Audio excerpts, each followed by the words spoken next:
അൽഹംദുലില്ലാഹ് വസ്സലാത്തു വസ്സലാമു അലാ റസൂലില്ലാഹ് വഅലാ ആലിഹി വസഹ്ബിഹി അജ്മഈൻ. ഇൻ ഉരീദു ഇല്ലൽ ഇസ്ലാഹ മസ്തതഅതു വമാ തൗഫീഖി ഇല്ലാ ബില്ലാഹ് അലൈഹി തവക്കൽതു വഇലൈഹി ഉനീബ്. റബ്ബി ഇശ്റഹ് ലി സദ്രി വയസ്സിർ ലി അംരി വഹ്ലുൽ ഉഖ്ദതൻ മിൻ ലിസാനി യഫ്ഖഹു ഖൗലി. ബഹുമാനിരായ പണ്ഡിതന്മാരെ, പ്രബോധകരെ, സഹോദരന്മാരെ, സഹോദരികളെ, ശ്രോതാക്കളെ, അസ്സലാമു അലൈക്കും വറഹ്മത്തുള്ളാഹി വബറകാതുഹു. നമ്മുടെ പുതിയ ചർച്ചാ വിഷയം ഷെയ്ഖുൽ ഇസ്ലാം ഇബ്നു തൈമിയ്യയും എതിരാളികളുടെ ആരോപണങ്ങളും. ഇബ്നു തൈമിയ്യക്കെതിരെയുള്ള ആരോപണങ്ങളും അതിനുള്ള മറുപടിയുമൊക്കെ പറയുന്നതിന് മുമ്പ് ഇബ്നു തൈമിയ്യ ആരാണെന്ന് ആദ്യം നാം ലഘുവായി മനസ്സിലാക്കേണ്ടതുണ്ട്. ഇബ്നു തൈമിയ്യ, അദ്ദേഹത്തിന്റെ പേര് അഹ്മദ് ഇബ്നു അബ്ദുൽ ഹലീം ഇബ്നു അബ്ദിസ്സലാം ഇബ്നു അബ്ദില്ലാഹ് ഇബ്നു അബുൽ ഖാസിം ഇബ്നുൽ ഖദ്ർ ഇബ്നു തൈമിയ്യ. തിങ്കളാഴ്ച ദിവസം റബീഉൽ അവ്വൽ മാസം ഹിജ്റ 661 ഇബ്നു തൈമിയ്യ ഹറാൻ എന്ന പട്ടണത്തിൽ ജനിക്കുന്നത്. ഹറാൻ എന്ന പ്രദേശം ഇപ്പോൾ സ്ഥിതി ചെയ്യുന്നത് തുർക്കിയിലാണ്. അതിനുശേഷം കുടുംബം താർത്താരികളുടെ ശല്യം കാരണം താർത്താരികൾ ആ പ്രദേശമൊക്കെ പിടിച്ചടക്കി. അങ്ങനെയാണ് ഇബ്നു തൈമിയ്യന്റെ കുടുംബം ദിമഷ്കിലേക്ക് മാറി താമസിക്കുന്നത്. ഷെയ്ഖുൽ ഇസ്ലാം ഇബ്നു തൈമിയ്യ റഹ്മഹുല്ലാ ദിമഷ്കിലെ പണ്ഡിതന്മാരിൽ നിന്നാണ് ഇൽമെടുത്തത്. ധാരാളം ഫുഖഹാക്കളിൽ നിന്നും പ്രഗത്ഭരായ ഹദീസ് പണ്ഡിതന്മാരിൽ നിന്നും ഇൽമ് സ്വീകരിക്കുകയും ഇബ്നു അബ്ദിദ്ദാഇം, അൽ മജ്ദ് ഇബ്നു അസാക്കിർ, ഇബ്നു അബിൽ യുസ്ർ, ഇബ്നു സൈറഫി പോലെയുള്ള വലിയ വലിയ ഇമാമിയങ്ങളിൽ നിന്ന് ഇൽമ് സ്വീകരിക്കുകയും ചെയ്തു. അതുകൂടാതെ ഇബ്നു തൈമിയ്യയുടെ കുടുംബം എന്ന് പറഞ്ഞാൽ ഇബ്നു തൈമിയ്യന്റെ പിതാവ്, അതേപോലെ പിതാമഹനായ മജ്ദുദ്ദീൻ ഇബ്നു തൈമിയ്യ, ഇവരൊക്കെ വലിയ വലിയ പണ്ഡിതന്മാരായിരുന്നു. അബ്ദുൽ ഹലീം എന്ന പിതാവിൽ നിന്നാണ് ഇബ്നു തൈമിയ്യ ഇൽമെടുക്കുന്നത്. ഇബ്നു തൈമിയ്യയുടെ പിതാമഹനാകട്ടെ അൽ മജ്ദ് ഇബ്നു തൈമിയ്യ അദ്ദേഹത്തിന്റെ കാലഘട്ടത്തിൽ വലിയ ഫഖീഹും മുഫസ്സിറും മുഖ്രിയുമായിരുന്നു. അദ്ദേഹത്തിന്റെ അറിയപ്പെട്ട കിതാബാണല്ലോ അൽ മുഹറർ. ഫിഖിലെ അറിയപ്പെട്ട കിതാബാണ് കിതാബുൽ മുഹറർ. ഷെയ്ഖുൽ ഇസ്ലാം ഇബ്നു തൈമിയ്യ റഹ്മഹുല്ലാ അങ്ങനെ പല ഇമാമിങ്ങളിൽ നിന്നും ഇൽമു സ്വീകരിക്കുകയും ഇസ്ലാമിക എല്ലാ അറിവിന്റെ ശാഖകളിലും എല്ലാ ഫന്നിലും അദ്ദേഹം അവഗാഹം നേടി. അതുകൂടാതെ കണക്ക്, ജബർ, ഫൽസഫ, മന്തിഖ്, ഇൽമുൽ കലാമിലൊക്കെ അഗാധ പാണ്ഡിത്യം നേടുകയും ചെയ്തു. അതുകൊണ്ടാണ് ഇബ്നു തൈമിയ്യയെ കുറിച്ച് പറഞ്ഞത് ബർറസ ഫീ കുല്ലി ഫന്നിൻ അലാ അബ്നാഇ ജിൻസിഹി. ഇമാം ഇബ്നു സയ്യിദ് നാസ് പറഞ്ഞൊരു വാചകമാണത്. അതായത് ഓരോ ഫന്നിലും ആ ഫന്നിലുള്ള പണ്ഡിതന്മാരെക്കാളും ഇബ്നു തൈമിയ്യക്ക് പ്രാവീണ്യം നേടി, അവഗാഹം നേടി എന്നാണ്. അങ്ങനെ ഇബ്നു തൈമിയ്യക്ക് 20 വയസ്സാകുന്നതിന് മുമ്പ് തന്നെ അദ്ദേഹം ഇഫ്താഇനുള്ള അവഗാഹം നേടുകയും അതിനുള്ള യോഗ്യത നേടിയെടുക്കുകയും ചെയ്തു. അതായത് 20 വയസ്സാകുന്നതിന് മുമ്പ് തന്നെ പണ്ഡിതന്മാർ ഇഫ്താഇനുള്ള ഇജാസത്ത് കൊടുത്തു. അങ്ങനെ മുഫ്തിയായി എന്നൊക്കെ നമുക്ക് കിതാബുകളിൽ കാണാൻ സാധിക്കും. ഷെയ്ഖുൽ ഇസ്ലാം ഇബ്നു തൈമിയ്യയുടെ അധ്യാപനത്തോടൊപ്പം ഇഫ്താഇനോടൊപ്പം ധാരാളം ഗ്രന്ഥങ്ങൾ രചിക്കുകയും ചെയ്തു. ഏകദേശം 500ഓളം വാള്യങ്ങളിൽ എത്തുന്ന ഗ്രന്ഥങ്ങൾ ഇബ്നു തൈമിയ്യ എഴുതിയിട്ടുണ്ട് എന്നൊക്കെ പണ്ഡിതന്മാർ രേഖപ്പെടുത്തിയിട്ടുണ്ട്. അത്രക്കും കിതാബുകൾ എഴുതിയിട്ടുണ്ട് ഇബ്നു തൈമിയ്യ. ഷെയ്ഖുൽ ഇസ്ലാം ഇബ്നു തൈമിയ്യ ജീവിച്ചിരുന്ന കാലഘട്ടം എന്ന് പറയുമ്പോൾ പല മുബ്തദിഉകളും പുത്തൻവാദികളും സൂഫി തരീഖത്തുകാരും ഒക്കെ വ്യാപകമായി ഉണ്ടായിരുന്നൊരു കാലഘട്ടം. അഹ്ലുസുന്ന എന്ന പേരിൽ അറിയപ്പെടുന്ന പലരും യഥാർത്ഥത്തിൽ ഇൽമുൽ കലാമിൽ അധിഷ്ഠിതമായ അശ്അരി അഖീദ, പിൽക്കാലങ്ങളിൽ പല അശ്അരികളെന്ന് വാദിക്കുന്നവർ പ്രചരിപ്പിച്ച ഇൽമുൽ കലാമിന്റെ അടിസ്ഥാനത്തിൽ ചിട്ടപ്പെടുത്തിയ ഒരു അശ്അരി അഖീദയുണ്ട്. അത് സലഫിന്റെ അഖീദയ്ക്ക് വിരുദ്ധമായ അഖീദയാണ്. അങ്ങനെയുള്ള ആൾക്കാരൊക്കെ ഉണ്ടായിരുന്നൊരു കാലഘട്ടത്തിലാണ് ഇബ്നു തൈമിയ്യ ജീവിച്ചിരുന്നത്. സ്വാഭാവികമായിട്ടും ഇബ്നു തൈമിയ്യക്കെതിരെയുള്ള അസൂയക്കാർ വർദ്ധിച്ചു, എതിരാളികൾ വർദ്ധിക്കുകയും ഇബ്നു തൈമിയ്യക്കെതിരെയുള്ള ആരോപണങ്ങൾ വ്യാപകമായും ചെയ്തു. അതുകൂടാതെ ആദർശപരമായിട്ട് ഇബ്നു തൈമിയ്യയെ നേരിടാൻ സാധിക്കാതെ വന്നപ്പോൾ ആ കാലഘട്ടത്തിലെ ഭരണകർത്താക്കൾ ഇബ്നു തൈമിയ്യക്കെതിരായി തുനിയാനും വേണ്ടി അവർ പരിശ്രമിച്ചു. ഷെയ്ഖുൽ ഇസ്ലാം ഇബ്നു തൈമിയ്യ അതിനൊക്കെ കൃത്യമായ മറുപടികളും ഖണ്ഡനങ്ങളും ഒക്കെ രേഖപ്പെടുത്തിയിട്ടുണ്ട്. മാത്രമല്ല ഇബ്നു തൈമിയ്യയുടെ ശിഷ്യന്മാർ ആ കാലഘട്ടത്തിൽ വലിയ വലിയ ഇമാമിങ്ങളായി മാറുകയും ചെയ്തു. ആരൊക്കെയാണ്? ഇമാം ശംസുദ്ദീൻ ദഹബി, ഇമാം ശംസുദ്ദീൻ ഇബ്നു അബ്ദുൽ ഹാദി, അതേപോലെ മഹാനായ ഇമാം ഇബ്നുൽ ഖയ്യിം, മഹാനായ ഇബ്നു മുഫ്ലിഹ്, ഇബ്നു കസീർ, ഇവരൊക്കെയാണ് ഇബ്നു തൈമിയ്യയുടെ ശിഷ്യന്മാർ. അഥവാ ആ കാലഘട്ടത്തിൽ വലിയ വലിയ പണ്ഡിതന്മാരായി മാറി ഇബ്നു തൈമിയുടെ ശിഷ്യന്മാർ.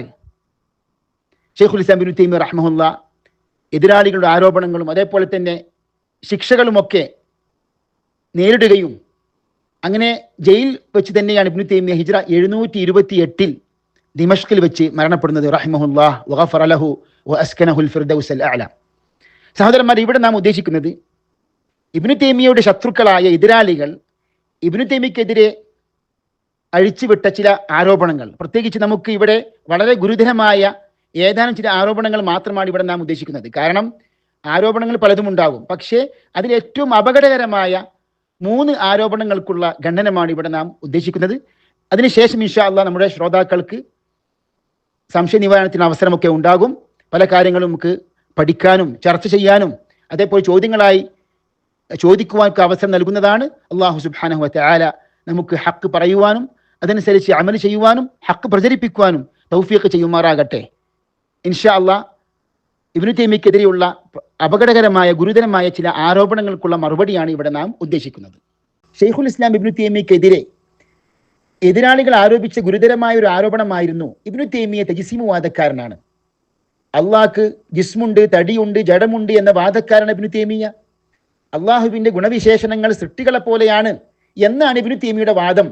ഇങ്ങനെയൊക്കെ ഗുരുതരമായ അപകടം പിടിച്ച ആരോപണങ്ങൾ ഉന്നയിച്ചിരുന്നു. അതിനൊരു ഉദാഹരണമാണ് പലപ്പോഴും എതിരാളികൾ ഇപ്പോഴും ഉദ്ധരിക്കാറുള്ള ഒരു ആരോപണം. അഥവാ ഇബ്നു ബത്തൂത്ത, അറിയപ്പെട്ട യാത്രാ സഞ്ചാരിയായിരുന്നു ഇബ്നു ബത്തൂത്ത. അദ്ദേഹത്തിന്റെ റിഹ്ല എന്ന കിതാബിൽ ദിമഷ്കിൽ വെച്ച് ഇബ്നു ബത്തൂത്ത കണ്ട കാഴ്ചയാണത്രേ. അതായത് ദിമഷ്കിൽ ഉണ്ടായിരുന്ന സമയത്ത് ഒരു വെള്ളിയാഴ്ച ദിവസം ഇബ്നു തൈമിയ്യയെ കണ്ടു അത്രേ. എങ്ങനെയാണ് കണ്ടത്? ഫഹദർതുഹു യൗമൽ ജുമുഅത്തി വഹുവ യഇദു الناس അലാ മിംബറിൽ ജാമിഇ വയുദക്കിറുഹും. അഥവാ മിംബറിന്റെ മേലെ ഇബ്നു തൈമിയ്യ വഅദ് പറയുകയായിരുന്നു, ജനങ്ങൾക്ക് ഉത്ബോധനം നൽകുകയായിരുന്നു. അങ്ങനെ ഇബ്നു തൈമിയ്യയുടെ സംസാരത്തിൽപ്പെട്ടതായിരുന്നു ഫകാന ബിൻ ജുംലത്തി കലാമിഹി അൻ ഖാൽ ഇന്നല്ലാഹ യൻസിലു ഇലാ സമാഇ ദുനിയ കനുസൂലി ഹാദാ വനസല ദറജതൻ മിൻ ദറജിൽ മിംബർ. അതായത് മിംബറിന്റെ ഒരു പടി ഇറങ്ങിക്കൊണ്ട് ഇബ്നു തൈമിയ്യ പറഞ്ഞു അത്രേ, അല്ലാഹു സുബ്ഹാനഹു വ തആല 1-ാം ആകാശത്തേക്ക് ഇറങ്ങി വരുന്നത് ഞാനിപ്പോൾ ഇറങ്ങി വരുന്നത് പോലെ തന്നെയാണ്. കനുസൂലി ഹാദ, എൻ്റെ ഈ ഇറക്കം പോലെയാണ് അള്ളാഹുവിൻ്റെയും ഇറക്കം എന്ന് ഇബ്നു തൈമിയ്യ പറഞ്ഞു. ഇബ്നു ബത്തൂത്ത രേഖപ്പെടുത്തി.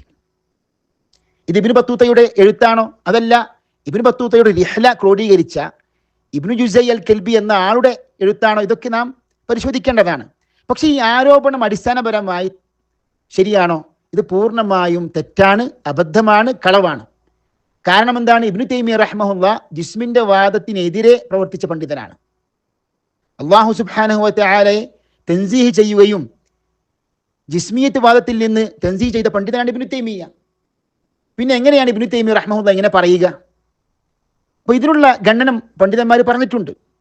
അതിൽ പ്രധാനപ്പെട്ട 1-2 പോയിന്റുകളാണ് ഇവിടെ നാം പറയുന്നത്. ശ്രദ്ധിച്ച് നമ്മുടെ ശ്രോതാക്കൾ കേൾക്കേണ്ടതാണ്. ഇവിടെ നാം ഉദ്ദേശിക്കുന്നത് സത്യസന്ധമായ ചർച്ചയാണ്, പഠനമാണ്. അതുകൊണ്ട് തന്നെ ഇങ്ങനെയുള്ള ആരോപണങ്ങൾക്ക് നാം കൃത്യമായ വ്യക്തമായ തെളിവുകൾ ഇവിടെ രേഖപ്പെടുത്തും ഇൻഷാ അല്ലാഹ് ഓരോ വിഷയത്തിനും. ഇവിടെ സഹോദരന്മാരെ, യാത്രാ സഞ്ചാരിയായ ഇബ്നു ബത്തൂത്ത പറയുന്നുണ്ട് എപ്പോഴാണ്, ഏത് തീയതിയിലാണ് അദ്ദേഹം ദമസ്കസിലേക്ക് എത്തിപ്പെടുന്നത് എന്ന്. അദ്ദേഹം ബഅലബക്കിലായിരുന്നു. ലബനാനിൽ ഒരു പട്ടണമാണല്ലോ ബഅലബക്ക്. അങ്ങനെ പിറ്റേന്ന് അദ്ദേഹം രാവിലെ തന്നെ ദമസ്കസിലേക്ക് എത്തിപ്പെടണമെന്ന അതീവ ആഗ്രഹത്തിന്റെ അടിസ്ഥാനത്തിൽ അദ്ദേഹം പുറപ്പെടുകയും ചെയ്തു. വസൽതു യൗമൽ ഖമീസ്, അദ്ദേഹം ദമസ്കസിലേക്ക് എത്തുന്നത് വ്യാഴാഴ്ച ദിവസം അത്താസിഅ മിൻ ഷഹ്രി റമദാൻ അൽ മുഅവ്വം ആമ 26 ഇലാ മദീന ദിമഷ്ക് അശ്ശാം. അഥവാ ദിമസ്കസിലേക്ക് എത്തിപ്പെടുന്നത് അദ്ദേഹം ഹിജ്റ 726 റമദാൻ മാസത്തിൽ 9-നാണ് അദ്ദേഹം വ്യാഴാഴ്ച ദിവസം എത്തിപ്പെടുന്നത്. ഇബ്നു തൈമിയ്യ ആകട്ടെ അവസാനമായി അദ്ദേഹം ജയിലടക്കപ്പെടുന്നത്, ജയിൽവാസം അനുഭവിക്കുന്നത് ഇബ്നു റജബിൽ ഹംബലി അദ്ദേഹത്തിന്റെ ദൈലു തബഖാത്തിൽ ഹനാബില എന്ന കിതാബിൽ രേഖപ്പെടുത്തുന്നുണ്ട്. അതായത് മഖസ ശൈഖു ഫിൽ ഖൽഅതി, അതായത് ഖൽഅത്ത് ദിമഷ്ക് എന്ന ജയിൽവാസത്തിൽ അദ്ദേഹം കഴിഞ്ഞത് മിൻ ശഅബാന സനത 26 ഇലാ ദിൽഖിഅദ സനത 28, അതായത് ഹിജ്റ 726 ശഅബാൻ മാസം മുതൽ ഹിജ്റ 728 ദുൽഖഅദ വരെ ഇബ്നു തൈമിയ്യ ജയിലിലായിരുന്നു എന്ന്. പിന്നെ എങ്ങനെയാണ് ഇബ്നു തൈമിയ്യ റമദാൻ മാസത്തിൽ അദ്ദേഹം പ്രസംഗിക്കുകയും വഅദ് പറയുകയും അങ്ങനെ എൻ്റെ ഇറക്കം പോലെയാണ് അള്ളാഹുവിൻ്റെ ഇറക്കം എന്ന് ഇബ്നു ബത്തൂത്ത എങ്ങനെ ഇബ്നു തൈമിയെ കണ്ടു? ഇബ്നു ബത്തൂത്ത ദിമഷ്കിൽ പ്രവേശിച്ച ആ ഒരു സമയം, ആ ഒരു മാസം ഇബ്നു തൈമിയ ജയിൽവാസം അനുഭവിക്കുകയായിരുന്നു. തടവിലാക്കപ്പെട്ട സമയമായിരുന്നു അത്. അപ്പൊ ഇവിടെ വ്യക്തമായ വൈരുദ്ധ്യമുണ്ട് നമുക്ക് ബോധ്യപ്പെട്ടു. അത് കൂടാതെ ഇനി ഇബ്നു തൈമിയന്റെ ആദർശം എന്താണ് ഇബ്നു തൈമിയയുടെ ഗ്രന്ഥങ്ങളിൽ ഉടനീളം നമുക്ക് കാണാൻ സാധിക്കും. അപ്പൊ ഇങ്ങനെയുള്ള ആരോപണങ്ങൾക്ക് യാതൊരു അടിസ്ഥാനവുമില്ല എന്ന് മനസ്സിലാവും നമുക്ക്. ഇവിടെ നിങ്ങൾ കാണുന്നത് ഷെയ്ഖുൽ ഇസ്ലാം ഇബ്നു തൈമിയയുടെ മജ്മൂഉ ഫതാവയാണ്. അതിന്റെ 11-ാം വാള്യം ഇബ്നു തൈമിയ വിശദീകരിക്കുകയാണ്.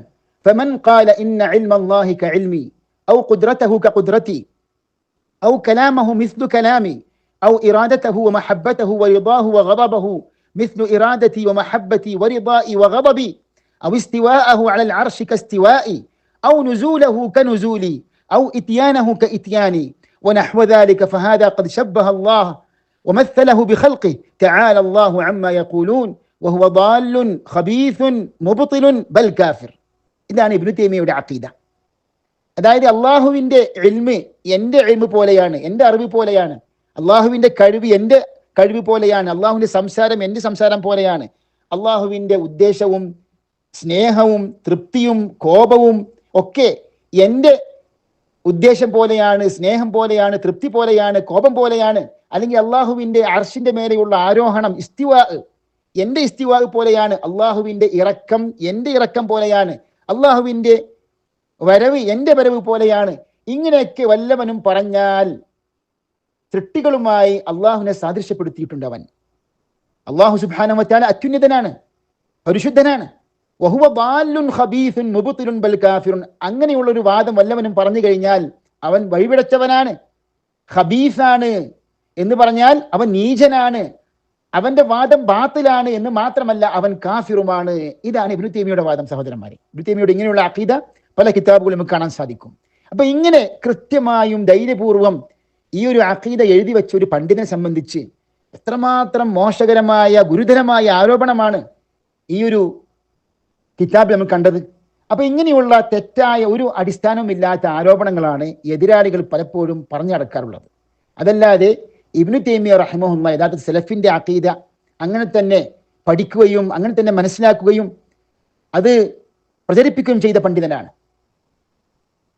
ഷെയ്ഖുൽ ഇസ്ലാം ഇബ്നു തൈമിയക്കെതിരെ എതിരാളികൾ ആരോപിച്ചിരുന്ന വേറൊരു ഗുരുതരമായ ആരോപണമായിരുന്നു ഇബ്നു തൈമിയ ഫനാ ഉന്നാർ അഖീദക്കാരനാണ്, അഥവാ ഒരു വേളയിൽ നരകം ഇല്ലാതെയായി പോകും, നശിച്ചു പോകും എന്ന വാദക്കാരനാണ് ഇബ്നു തൈമിയ. അതുകൊണ്ട് തന്നെ അൽ ജഹ്മിന്റെ വാദമാണ് ഇബ്നു തൈമിയയുടെ വാദം എന്നൊക്കെ ആരോപണം ഉയർന്നിരുന്നു. യഥാർത്ഥത്തിൽ യാതൊരു അടിസ്ഥാനവും ഇല്ലാത്ത ആരോപണമാണിത്. തഖീദ്ദീൻ സുബ്കി പോലെയുള്ള ചില പണ്ഡിതന്മാരൊക്കെ ഇങ്ങനെ ആരോപിച്ചിരുന്നു. അതിനൊന്നും യാതൊരു അസ്റുമില്ല.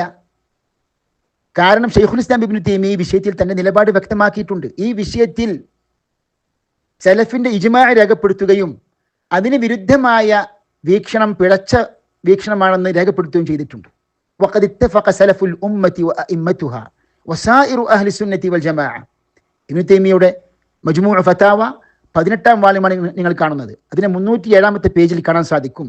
അതായത് ഈ ഉമ്മത്തിന്റെ പൂർവികരായ പൂർവ്വസൂരികൾ ഏകോപിച്ചിരിക്കുന്നു. പൂർവികരായ ഇമാമിയങ്ങളും സർവ്വ അഹ്ലു സുന്നത്തി വൽ ജമാഅത്തും ഏകോപിച്ച വിഷയമാണ് അള്ളാഹുവിന്റെ സൃഷ്ടികളിൽ ഒരിക്കലും നശിച്ചു പോകാത്ത സൃഷ്ടികളുണ്ട്, യാതൊരു കാരണവശാൽ നശിച്ചു പോകുകയില്ല.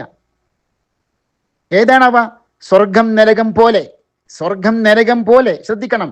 അതേപോലെ വൽ അർശി കൽ ജന്നതി വൻ നാരി വൽ അർശി വഗൈരി ദാലിക വലം യഖുൽ ബിഫനാഇ ജമീഇൽ മഖ്ലൂഖാതി ഇല്ലാ ത്വായിഫത്തുൻ മിൻ അഹ്ലിൽ കലാമിൽ മുബ്തദിഈൻ. അതായത് ഒരു വിഭാഗം മുബ്തദിഉകളായ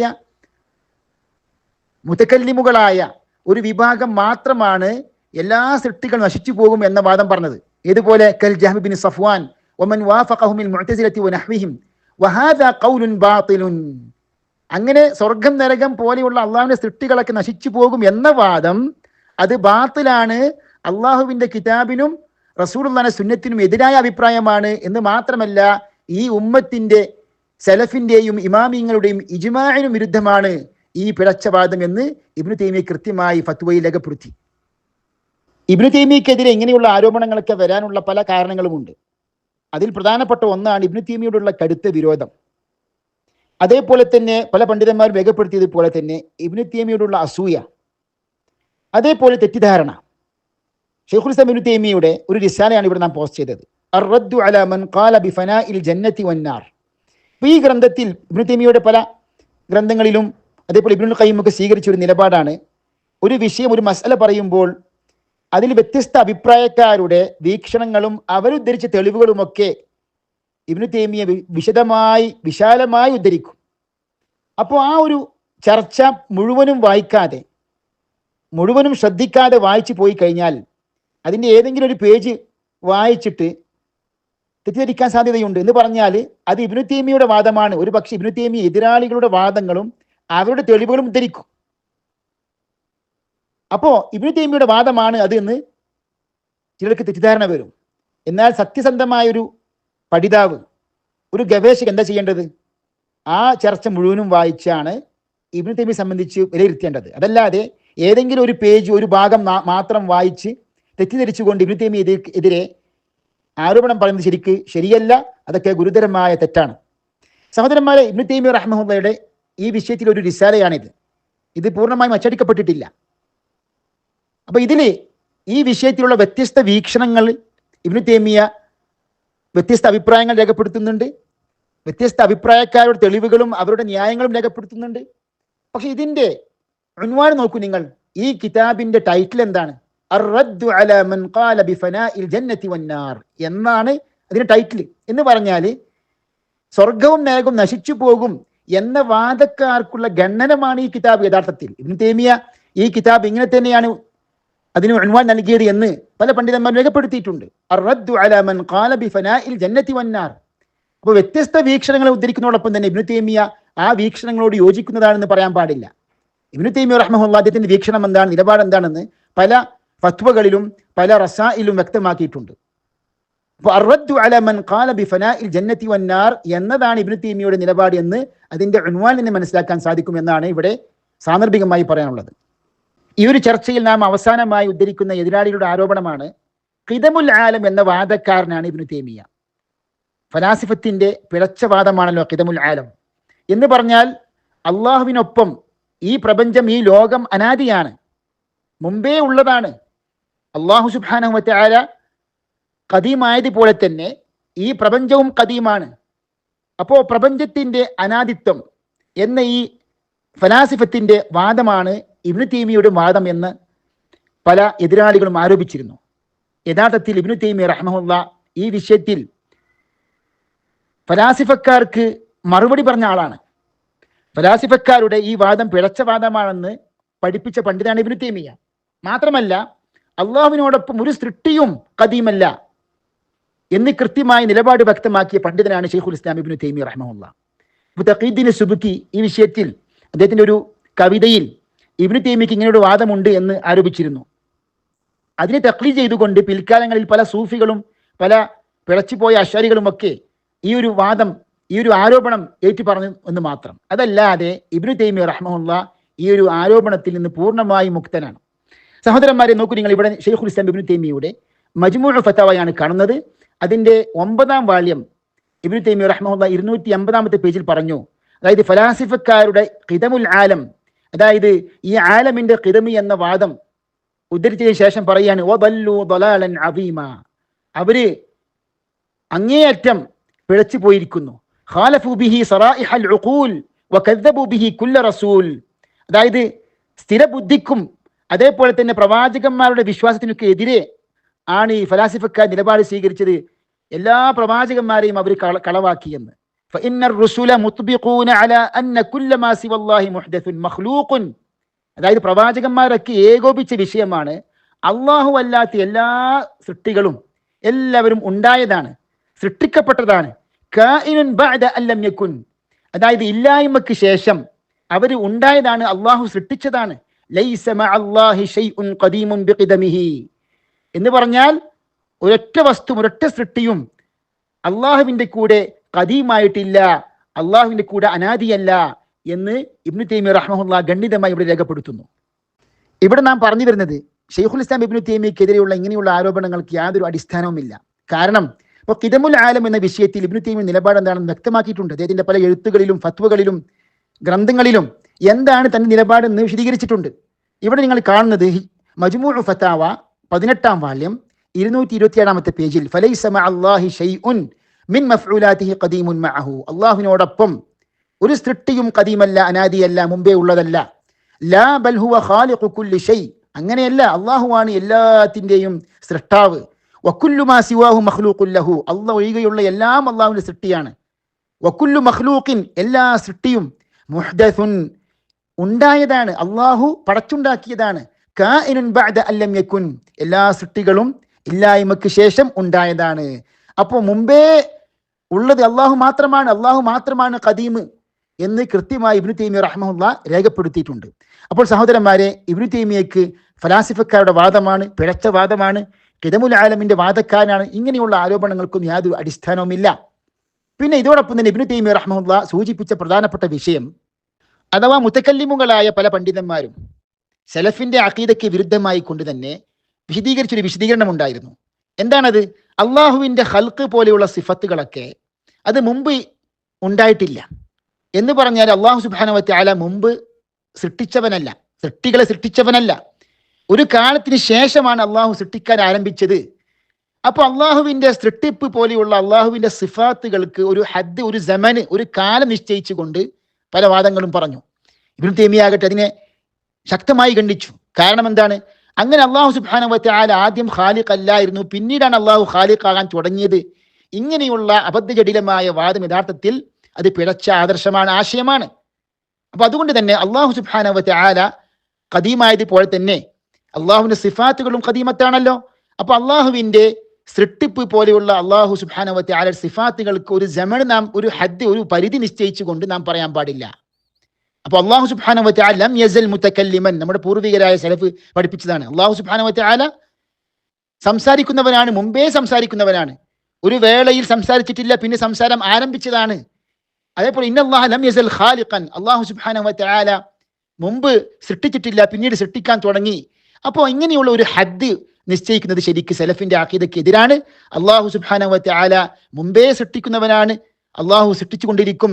ഇന്നല്ലാഹ ലം യസൽ മുതകല്ലിമൻ മതാ ശാഅ വകൈഫ ശാഅ എന്നൊക്കെ ഇമാം അഹ്മദ് ബിൻ ഹംബൽ പോലെയുള്ള ഇമാമിങ്ങളൊക്കെ രേഖപ്പെടുത്തിയിട്ടുണ്ട്. അപ്പോൾ സഹോദരന്മാരെ, അപ്പൊ ഇങ്ങനെ ഇബ്നു തൈമിയ എതിരായി പറഞ്ഞപ്പോൾ ഇബ്നു തൈമിയ കണ്ടോ ഫലാസിഫക്കാരുടെ വാദക്കാരനാണ്. മുമ്പേ അള്ളാഹു സുബ്ഹാനഹു വ തആല കൂടെ തന്നെ അള്ളാഹുവിന്റെ സൃഷ്ടികളുണ്ട് എന്ന വാദക്കാരനാണ് ഇബ്നു തൈമിയ എന്ന് എതിരാളികൾ ആരോപിച്ചു. അതല്ലാതെ ഇബ്നു തൈമിയയ്ക്ക് ഇങ്ങനെയുള്ള പിഴച്ച വാദമില്ല. ഇബ്നു തൈമിയ റഹ്മഹുല്ലാഹ് പറഞ്ഞതാണ് ഫലൈസ മഅല്ലാഹി ഷൈഉൻ മിൻ മഫ്ഊലാതിഹി ഖദീമുൻ മഅഹു എന്ന് കൃത്യമായി രേഖപ്പെടുത്തിയിട്ടുണ്ട്. അപ്പോൾ ചുരുക്കി പറഞ്ഞാൽ ഇബ്നു തൈമിയയുടെ വാദം എന്താണ്, നിലപാട് എന്താണെന്ന് ഇബ്നു തൈമിയയുടെ ഗ്രന്ഥങ്ങളിലൂടെ നാം വിശദീകരിക്കേണ്ടതാണ്.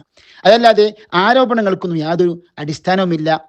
എതിരാളികൾ തന്നെ ഇങ്ങനെ ആരോപിച്ചപ്പോൾ, സുബുക്കി ആരോപിച്ചപ്പോൾ തന്നെ പല ഇമാമിങ്ങളും സുബുക്കിക്ക് മറുപടി പറഞ്ഞിട്ടുണ്ട്. സുബുക്കി കാവ്യരൂപത്തിൽ ഇബ്നു തൈമിയയ്ക്കെതിരെ, ഇബ്നു തൈമിയയ്ക്ക് ഇങ്ങനെയൊരു വാദമുണ്ട് എന്നൊക്കെ പറഞ്ഞപ്പോൾ ആ കാലഘട്ടത്തിലെ പണ്ഡിതന്മാർ തന്നെ ആ കവിതയ്ക്കെതിരായിക്കൊണ്ട്, ഉദാഹരണമായിട്ട് ഇമാം ജമാലുദ്ദീൻ സുർറമരി തന്നെ സുബുക്കിക്ക് മറുപടിയായിട്ട് ദീർഘമായ കാവ്യം രേഖപ്പെടുത്തുകയും ചിട്ടപ്പെടുത്തുകയും ചെയ്തു. അപ്പൊ സഹോദരന്മാരെ, ഇൻഷാ അല്ലാഹ് ഇങ്ങനെയുള്ള പല ആരോപണങ്ങളും ഇബ്നു തൈമിയയ്ക്കെതിരെ ആരോപിച്ചിട്ടുണ്ട്. അതിനൊന്നും യാതൊരു അടിസ്ഥാനമില്ലെന്ന് മനസ്സിലാക്കണം. ഇൻഷാ അല്ലാഹ് നമുക്ക് ഇനിയും പല വിഷയങ്ങളും ചർച്ചയിലൂടെ, സംശയ നിവാരണത്തിലൂടെ കൂടുതൽ മനസ്സിലാക്കാം. അല്ലാഹു സുബ്ഹാനഹു വ തആല തൗഫീഖ് ചെയ്യുമാറാകട്ടെ. വസല്ലല്ലാഹു വസല്ലം അലാ നബിയ്യിന റസൂലിന മുഹമ്മദ് വഅലാ ആലിഹി വസഹ്ബിഹി അജ്മഈൻ. വസ്സലാമു അലൈക്കും വറഹ്മത്തുള്ളാഹി വബറകാതുഹു.